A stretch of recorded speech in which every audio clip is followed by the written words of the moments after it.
Jadi ini merupakan landmark yang bersejarah di Kota Melabuh. Ini merupakan Tugu Teku Umar atau sering dikenal juga dengan Tugu Kopiah Meketup, karena topinya Teku Umar itu sering dikenal dengan kopiah meketup dan menjadi salah satu pakaian khas Aceh juga begitu kalau dipakai pada pakaian-pakaian adat. Dan di tempat ini sudah dipugar dengan sangat luar biasa, sudah dibangun dengan sebuah landmark yang sangat monumental, Tugu Teku Umar, dan juga ada catatan sejarahnya begitu ya, yang ditulis oleh salah seorang tokoh di Aceh Barat juga, Pak Dadi begitu, Teku Dadi. Di sini Sobat Desa bisa baca beberapa rangkaian sejarah yang dialami oleh Teku Umar juga bersama istri beliau tercinta yaitu Cut Nyak Teku Umar antara Mugo dan Sumedang. Jadi disinilah lokasi wilayah Teku Umar itu ditembak oleh Belanda dan pasukannya berperang melawan Belanda begitu. Sebenarnya Tugu Teku Umar ini sudah dibangun beberapa kali ya Sobat Desa. Pada beberapa tahun sekitar kejadian Teku Umar wafat, sebenarnya pemerintah Hindia Belanda itu juga udah membangun monumen untuk memperingati lokasi wafatnya Teku Umar begitu. Namun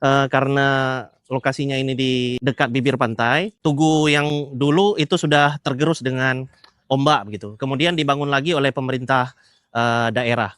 Dan di tahun 2004 kemarin ketika peristiwa tsunami, tugu itu juga hancur dan kemudian setelah tsunami dibangun kembali seperti ini. Jadi